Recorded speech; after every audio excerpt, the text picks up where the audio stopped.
Alors, ben, il me fait plaisir aujourd'hui de vous présenter les recommandations, en fait, formulées avec les membres du jury. On ne refera pas aujourd'hui les journées donc, des conférences d'octobre dernier, mais j'aimerais quand même rappeler un certain nombre de constats qui ont beaucoup occupé les membres du jury au moment de formuler leurs recommandations.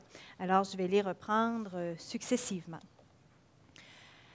Alors, la conférence s'était organisée autour de quatre grands types de diversité ou de mixité. La mixité socio-économique, la mixité ethnoculturelle, la mixité des genres et la mixité des capacités. Alors, on a eu différents panels donc, de chercheurs qui ont fait un état des connaissances en rapport avec chacune de ces thématiques-là. En ce qui concerne la mixité socio-économique, un des grands constats qui a été révélé notamment par la littérature scientifique internationale sur le sujet est à l'effet que l'effet de composition ne s'applique pas de façon uniforme à tous les élèves. Alors, effectivement, les publics les plus défavorisés sont ceux qui ont le plus à gagner finalement de se retrouver dans une situation d'hétérogénéité scolaire. Par le même mouvement, les élèves qui sont les plus performants en souffriraient peu ou même pas du tout, finalement, de la mixité. En ce qui concerne la mixité ethnoculturelle, une chose qui est devenue rapidement apparente, c'est qu'il faut prendre garde d'aborder la question de la diversité ethnoculturelle comme un tout indifférencié. Ce n'est pas parce qu'on parle d'immigration que ça se manifeste de la même façon partout sur le territoire et que tous les élèves issus de l'immigration vivent les mêmes difficultés ou les mêmes parcours scolaires. Alors, en effet, on a bien vu que les élèves issus de l'immigration sont surtout concentrés sur l'île de Montréal, mais par ailleurs, dans les autres régions, on va trouver aussi une représentation peut-être plus importante d'élèves réfugiés qui se trouvent aussi à être plus défavorisés socialement.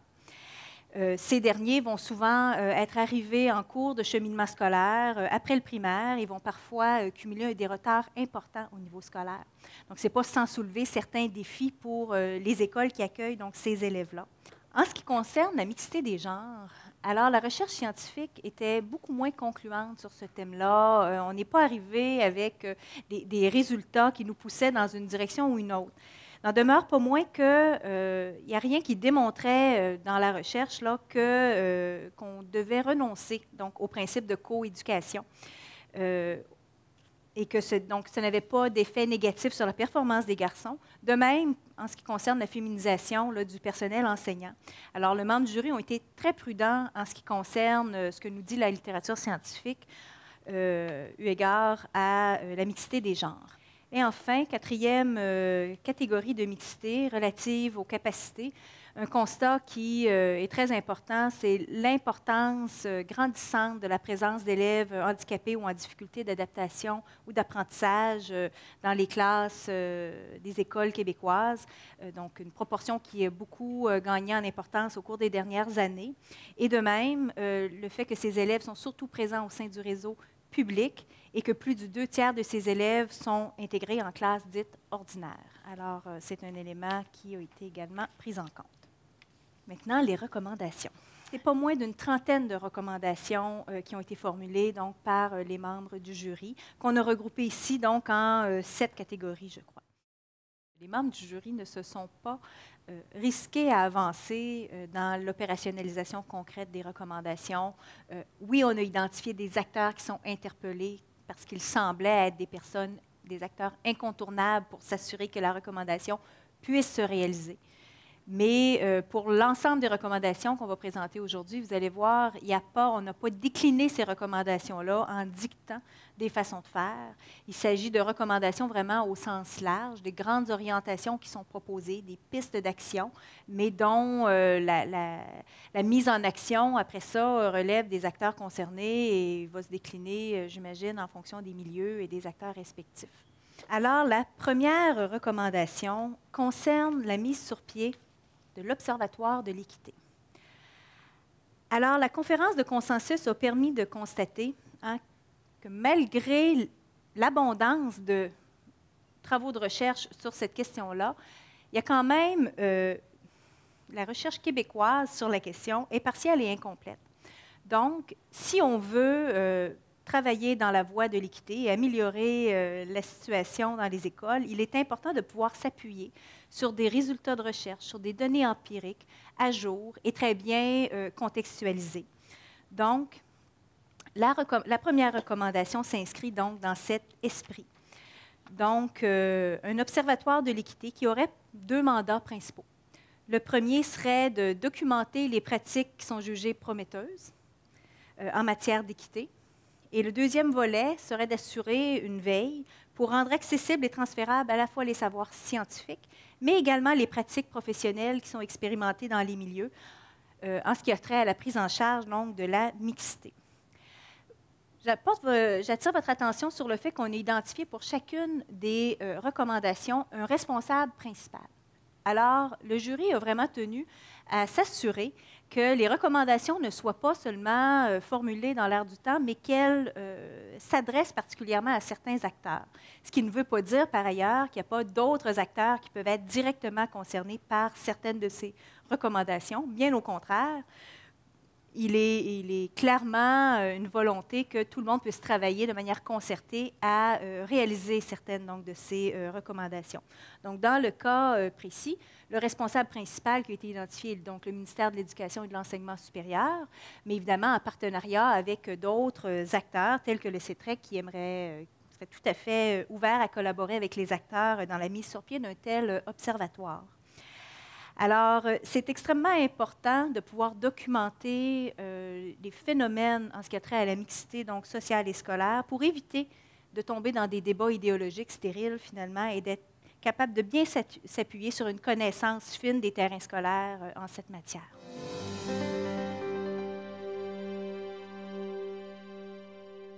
Ça ici, c'est un observatoire très spécifique, sur une thématique très spécifique qu'il importe, du point de vue du jury, de bien documenter. Parce qu'effectivement, ça nous prend des données sérieuses. Il y en a un peu. D'ailleurs, sur l'ensemble de la question de l'équité, on s'est aperçu pendant la conférence de consensus que c'est pas parce qu'il se fait beaucoup de recherches américaines ou en Australie, par exemple, sur la question du genre, qu'on peut transférer ça automatiquement sur la problématique des garçons au Québec. Ça ne se fait pas comme ça. En tout cas, dans les sciences humaines et sociales, c'est encore des sciences très locales. Et donc, il nous faut des données. Et d'une part, puis celles qu'on a, il faut les colliger, il faut les diffuser, il faut les connaître. On a beaucoup insisté sur l'importance des résultats de la recherche scientifique, mais il semblait aussi important pour cet observatoire-là, je vous le rappelle, de documenter également les pratiques gagnantes qui se développent déjà dans certaines écoles. Ce n'est pas parce qu'aujourd'hui, on fait des recommandations en matière de mixité scolaire et sociale qui n'existent pas déjà. Plein de bonnes expériences en la matière qui gagneraient à être partagées, être connues, être diffusées. Donc là aussi, un rôle important que pourrait jouer cet observatoire que de diffuser ces bonnes pratiques.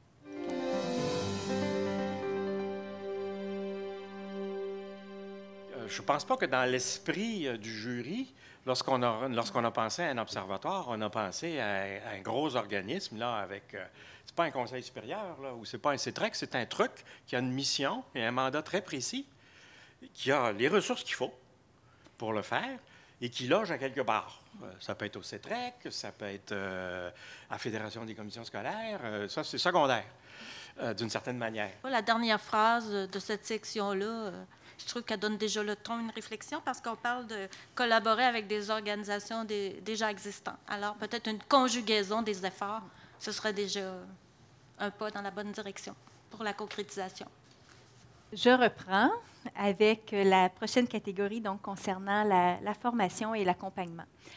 Alors, tout au long de la conférence, au mois d'octobre dernier, tant les chercheurs que lors des périodes d'échange et par la suite, au moment de la délibération des membres du jury, la formation était souvent une réponse qui était apportée aux différents problèmes qui étaient soulevés. Alors, ça semblait vraiment être un ensemble d'actions donc extrêmement importantes pour s'assurer finalement que tout le personnel du milieu éducatif ait les outils nécessaires afin de soutenir adéquatement la réussite de l'ensemble donc, des élèves.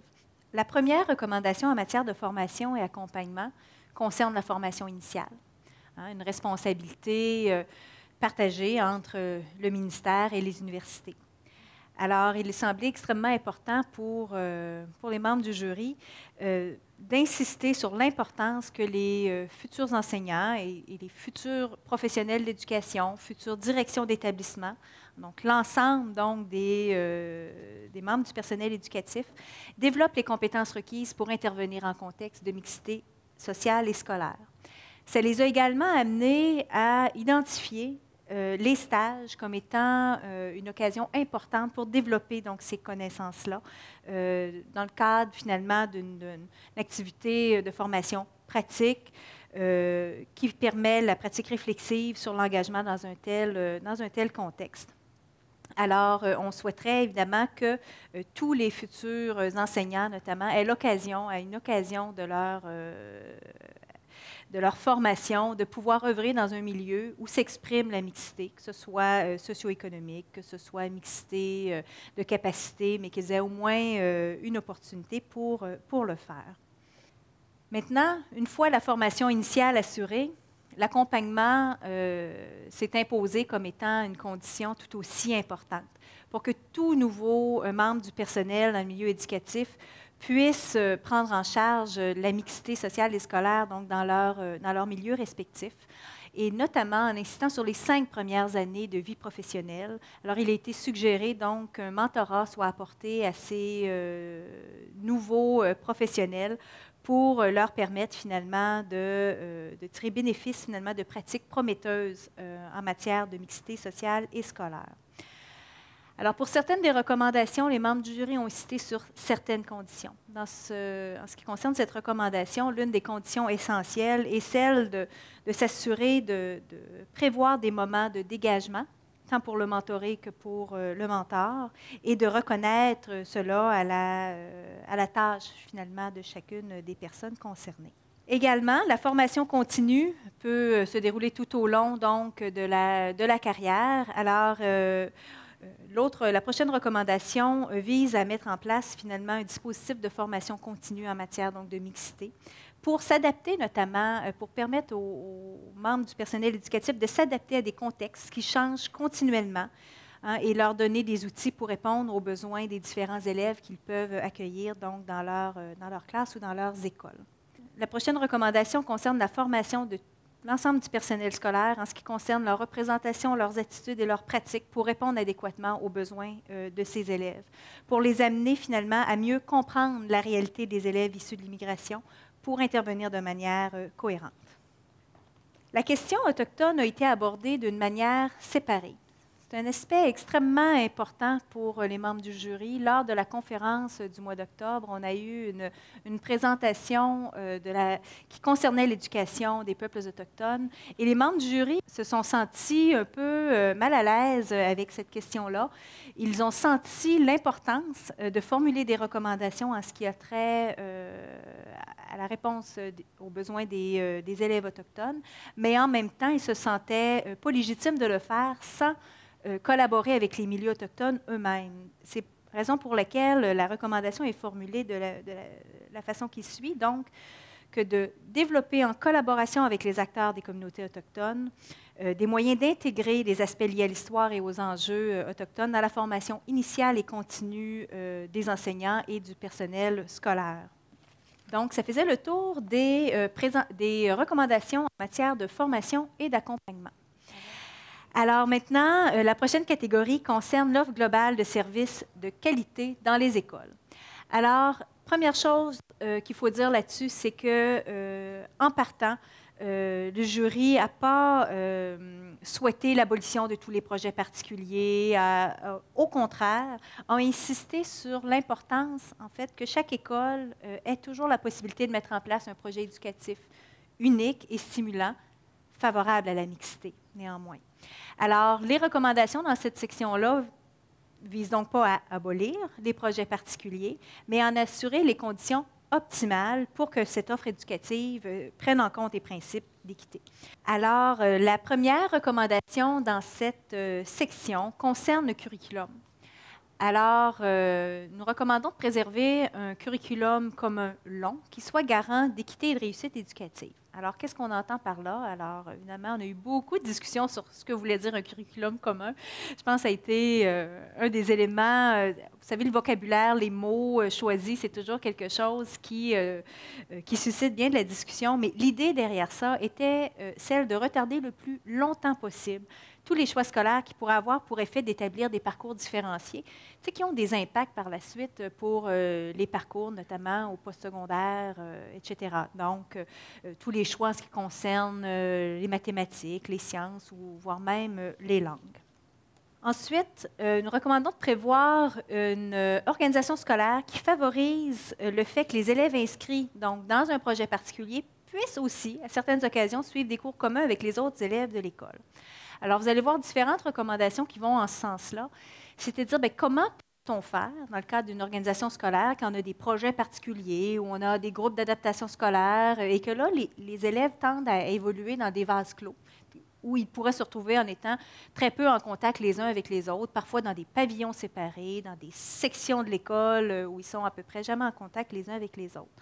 Donc, on se disait qu'il y a certainement une façon d'imaginer l'organisation scolaire pour faire en sorte qu'à certaines occasions, que les élèves soient amenés à se côtoyer sur une base régulière, peu importe leur choix de parcours. Et pour éviter finalement de catégoriser les élèves, de créer des clans entre les élèves participant à différents programmes. Ensuite, prochaine recommandation est de s'assurer que ces projets particuliers, donc au secteur public, soient gratuits. Alors, la gratuité est évidemment une question qui fait l'objet de beaucoup de discussions en ce moment. Toutefois, les membres du jury ont été très insistants. C'est-à-dire, gratuit, oui, mais dans la mesure où le financement supplémentaire est disponible aux écoles publiques. Hein? Alors, c'est une condition extrêmement importante. Et c'est important de lever finalement les obstacles d'accès à ces programmes-là pour éviter finalement de créer des écoles privées à l'intérieur des écoles publiques et faisant en sorte que certains élèves ne pourraient pas aspirer à accéder à ces programmes. Ce n'est que parce que, dans certains cas, il peut y avoir des examens d'admission qui ont des frais à payer pour passer simplement l'examen d'admission. Alors, il y a toutes sortes d'obstacles de cette nature-là qui font en sorte que certains élèves vont s'exclure assez rapidement de ces programmes-là. Ensuite, une fois que les programmes sont gratuits, les membres du jury ont souhaité mettre fin à la sélection des élèves, mais sélection basée sur les résultats scolaires ou sur la performance pour accéder à ces projets particuliers, de manière à rendre ces projets accessibles à tous. Alors, évidemment, ça amène les milieux scolaires à identifier des mécanismes pour gérer les demandes dans la mesure où celles-ci sont supérieures au nombre de places disponibles, mais en prenant en compte des principes d'équité. Ce qui ne veut pas dire qu'il ne peut pas y avoir donc aucune forme de sélection, mais une sélection qui se voudrait la plus équitable possible.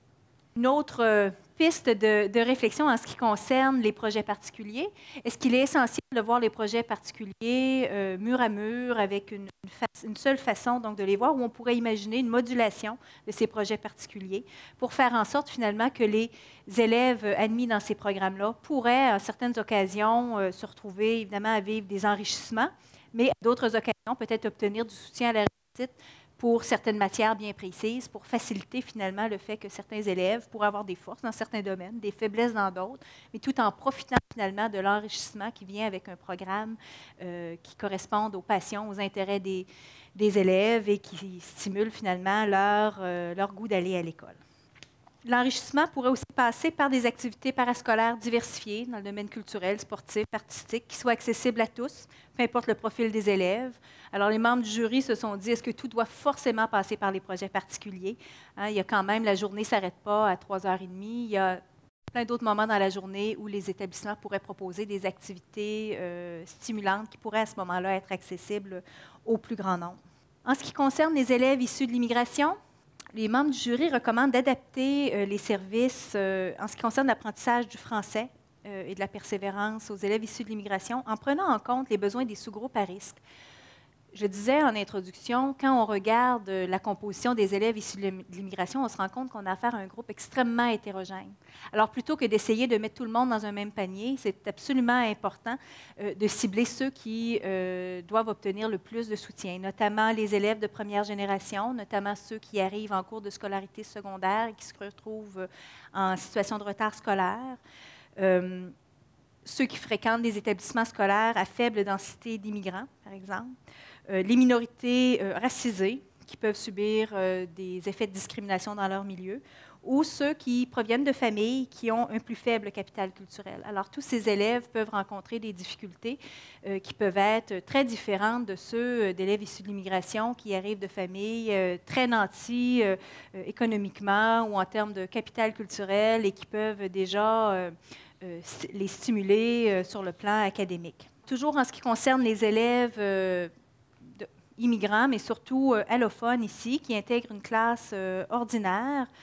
Les membres du jury souhaitent voir une augmentation des mesures de soutien et de voir s'établir des liens plus étroits avec les services complémentaires et communautaires pour faciliter leur inclusion sociale, scolaire et linguistique. Cette recommandation venait aussi du constat que certains chercheurs avaient mentionné que quand les élèves sortaient, par exemple, de la classe de francisation et qui se retrouvaient intégrés en classe ordinaire, parfois les besoins restaient là et il y avait peut-être moins de soutien ou de ressources qui soient disponibles. Donc, les membres du jury ont souhaité s'attarder à cette question-là. En ce qui concerne les élèves immigrants qui sont arrivés en situation donc, de grand retard scolaire, on souhaite voir développer et documenter des formules novatrices qui sont développées pour soutenir donc, ces élèves, et notamment en ce qui concerne les services qui sont offerts à la formation générale aux adultes, qui semblent actuellement plutôt mal adaptés pour bien répondre aux besoins donc, de ces élèves. Et enfin, on parle également de l'ouverture donc, de l'école sur son milieu pour favoriser un accès à la culture pour tous. Alors, on souhaite voir valoriser le rôle des bibliothèques scolaires, mais également les bibliothèques municipales et des bibliothécaires afin de démocratiser les apprentissages reliés à la lecture. En fait, ce n'était pas nécessairement peut-être pour l'ensemble des programmes. Je pense qu'il faut regarder, surtout avec des jeunes qui ont un intérêt particulier pour un domaine. En fait, ce qu'on sentait, c'est que les élèves qui pourraient avoir un intérêt particulier, par exemple pour la musique, mais n'avaient pas accès à ces programmes-là. On comprend que la matière doit se voir souvent un petit peu plus rapidement. C'est pour ça qu'on insiste sur le fait qu'il doit avoir une certaine modulation. On veut que cet élève-là puisse avoir peut-être des cours de musique, ce qui lui permettrait d'avoir une meilleure motivation scolaire. C'est pour ça qu'au niveau des directions d'école, il va falloir regarder un peu comment on peut moduler cet horaire-là, mais on comprend qu'on ne peut pas tout changer. Je pense qu'il y a un début à regarder de ce côté-là, pour que des jeunes puissent avoir accès à des meilleurs programmes pour maintenir leur motivation scolaire. Ce que tu mets bien en évidence, c'est que les membres du jury étaient très conscients des défis associés à chacune donc, de ces recommandations-là, mais également du fait que les recommandations ne peuvent pas être prises nécessairement séparément les unes des autres. Donc, certaines des recommandations, si elles ne sont pas assorties d'autres pistes d'action qui sont liées peut-être à d'autres pistes de recommandations, c'est assez difficile donc, de les mettre en place, notamment quand on parle de cette question d'éliminer la sélection. Il faut aussi voir la modalité finalement de l'offre des projets particuliers avec cette notion donc de modulation. Ça nous conduit notamment à la question du vivre ensemble. La mixité, c'est aussi de s'assurer que les élèves sont en contact avec d'autres qui sont différents d'eux, qu'ils apprennent à se connaître, qu'ils apprennent à se respecter, qu'ils vivent à l'école ce qu'on retrouve dans la société, donc finalement côtoyer toutes sortes de monde. Donc, les membres du jury étaient très insistants sur l'importance, finalement, de s'adapter à la diversité pour le bien-être de l'ensemble des élèves, pas seulement pour ceux qui sont issus de groupes dits minoritaires ou minorisés, mais pour l'ensemble des élèves. Donc, la diversité est vraiment vue comme un bien commun.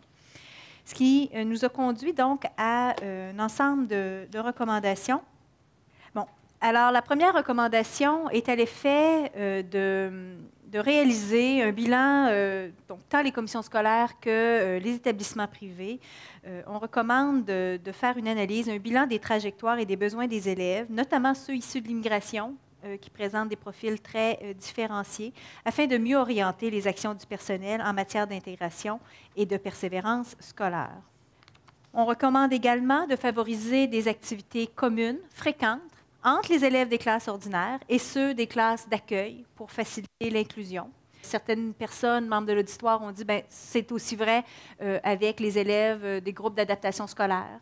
Alors, cette idée finalement d'avoir des lieux et des moments dans la vie scolaire pour vraiment permettre aux élèves de vivre des expériences communes entre eux, pour ne pas créer des écoles à l'intérieur d'une école.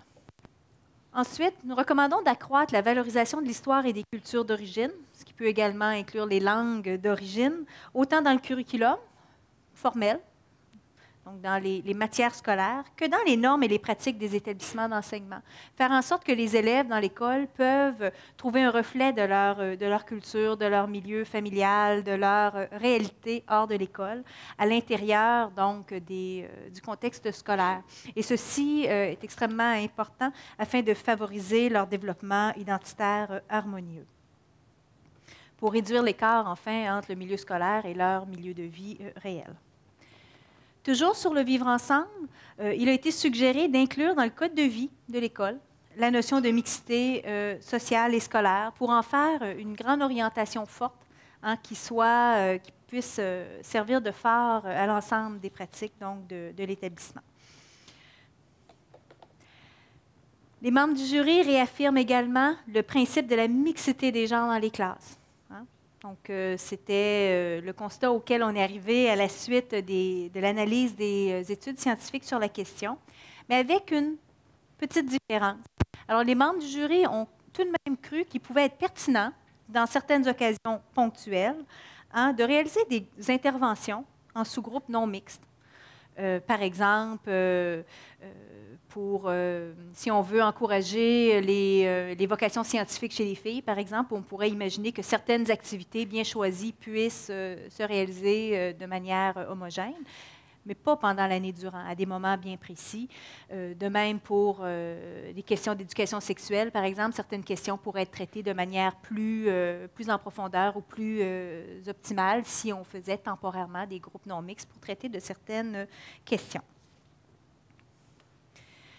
Un des éléments importants à mentionner ici également, c'est surtout d'éviter les discours généralisants qui essentialisent les différences de genre. Les filles comme ceci, les garçons comme cela. S'il y a des différences, évidemment, entre les genres, entre les garçons et les filles, il y a également bien des différences entre les filles en fonction de leur groupe d'origine et de même entre les garçons. Alors, ce ne sont pas des groupes homogènes et donc c'était aussi un des risques que voyaient les membres du jury avec cette question-là. Deuxième recommandation qui concerne les peuples autochtones.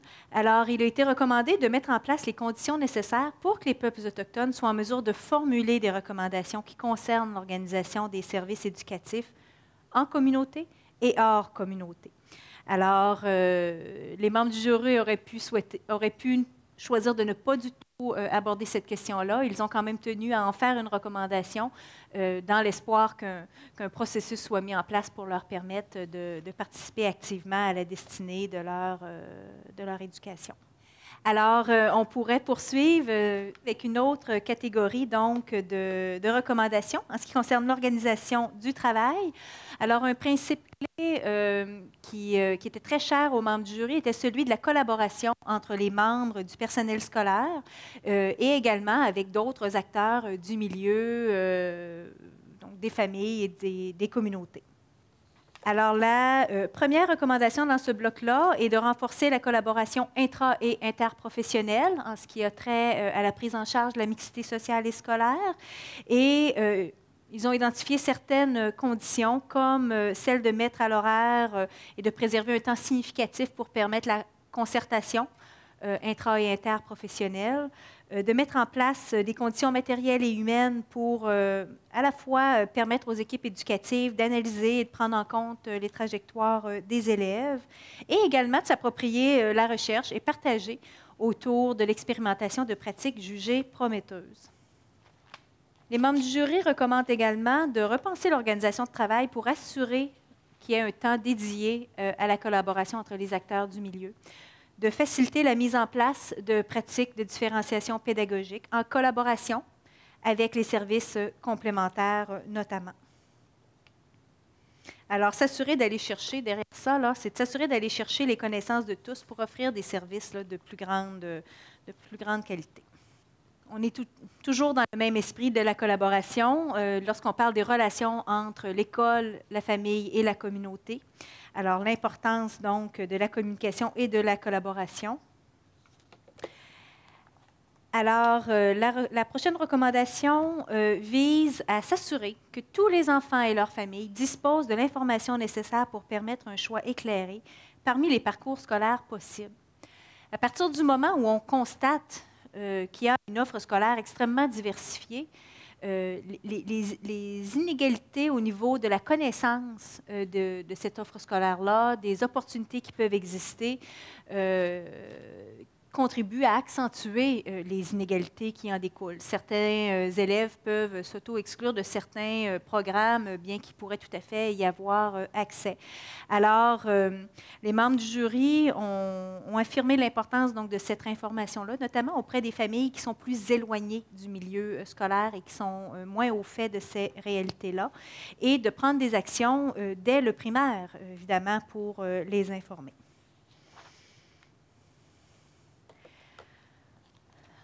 Vous avez beaucoup parlé des conseils d'établissement aujourd'hui. Les membres du jury se sont hasardés à faire une recommandation, sachant que ça pouvait être difficile à mettre en place, mais qui est celle qui vise à revoir la composition des conseils d'établissement pour s'assurer d'une représentativité des parents d'élèves de différents secteurs et des différents programmes de l'école. Derrière ça, c'est une volonté qu'au sein du conseil d'établissement, qu'on puisse s'assurer de représenter la totalité des élèves.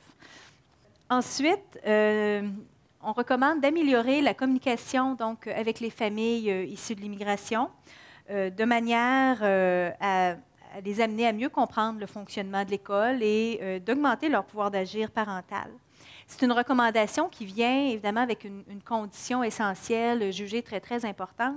Pour y arriver, il faut aussi mettre en place les ressources humaines nécessaires, par exemple, de s'assurer qu'il y ait des agents de liaison ou des interprètes pour permettre cette communication-là, mais aussi des ressources matérielles, peut-être dans certains cas de traduire certains documents d'information. Dernier bloc de recommandations, c'est celle qui concerne le financement. Alors évidemment, l'objectif de mixité requiert une volonté politique importante d'assurer un financement équitable des établissements et des élèves. Ce qui a amené les membres du jury à faire les recommandations suivantes. Alors, la première concerne le financement des établissements privés. Alors, le jury recommande de rendre le financement du secteur privé conditionnel à la démonstration de son engagement à contribuer à l'équité en fonction d'indicateurs de mixité sociale et scolaire. Alors, c'est très important que les écoles privées puissent, qui ont la volonté d'assurer une plus grande mixité, puissent être financées en conséquence, mais que les règles du jeu soient les mêmes pour le privé et le public, finalement, que les critères utilisés pour ce financement-là soient sur des critères qui soient les mêmes. En ce qui concerne les élèves de milieux défavorisés, les membres du jury ont constaté que, dans certains cas, les élèves issus d'un milieu défavorisé peuvent se retrouver dans une école qui ne bénéficie pas nécessairement d'un financement associé à une école de milieu défavorisé. Donc, on recommande de revoir le financement pour faire en sorte qu'on puisse répondre aux besoins des élèves qui sont issus de milieux défavorisés et qui pourraient bénéficier de certains services et qui ne fréquentent pas nécessairement une école de milieu défavorisé. Et un peu dans le même esprit, en ce qui concerne le financement des services associés aux besoins donc, des élèves, alors on recommande de trouver de nouvelles modalités donc, de financement pour prendre en compte les besoins réels des élèves plutôt que privilégier une approche catégorielle qui est liée à des diagnostics. Alors, on avait au sein du jury des personnes qui connaissaient très bien ça et qui voyaient aussi les dérives de la course au diagnostic. Et donc, de dire encore là, il faut essayer de se libérer de cette approche catégorielle qui peut aussi contribuer à stigmatiser et générer des effets pervers. Alors, ce qui compte, ce sont les besoins donc des élèves.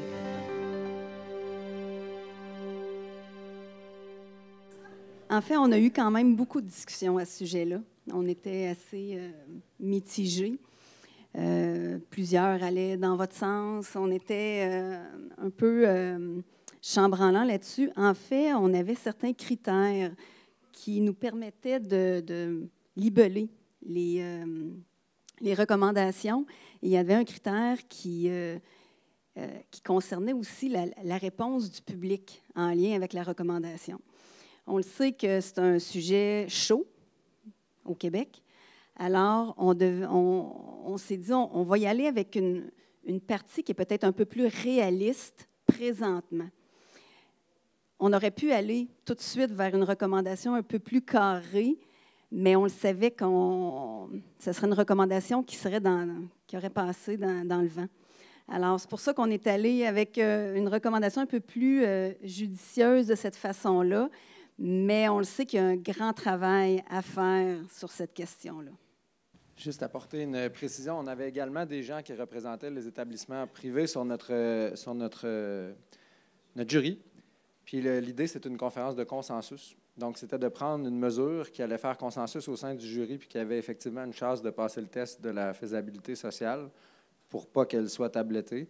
Puis nous, le consensus qui a été pris, c'est que si à tout le moins ces établissements-là prennent la responsabilité avec des critères qui sont à définir, où on accepte des élèves qui ont plus de difficultés, qui vont représenter un fardeau plus grand, bien, ça augmente l'équité des chances, sans nécessairement que ce soit le scénario rêvé ou le scénario idéal. Bien, on trouvait que c'était déjà un pas dans cette direction-là. C'est pour ça qu'on a pris ce choix-là. Pourquoi on n'a pas nécessairement fait des recommandations très, très précises? Parce qu'on se disait que dans les milieux, les gens sont souvent très, très créatifs, peuvent avoir de bonnes idées. Puis on voulait aussi faire en sorte que, comme Annie l'a dit tout à l'heure, que selon chaque milieu, bien, on puisse trouver une manière de faire en sorte qu'on va y arriver. Puis M. Lessard nous avait dit au tout début, quand on s'est rencontrés pour la première fois, après avoir lu les textes, il nous avait dit... Permettons-nous de rêver. Pourquoi pas aller loin? Pourquoi pas imaginer ce qu'il y a de mieux pour notre système éducatif? J'ai senti, en tout cas chez le jury, qu'on avait une grande volonté d'éviter le mur à mur parce que le contexte de la mixité à Asbestos ou à Montréal, ça ne se vit pas du tout de la même façon. Donc, c'est important que les acteurs sur place aient la liberté d'orchestrer les recommandations pour que ça réponde aux préoccupations locales et que ça corresponde à leur réalité.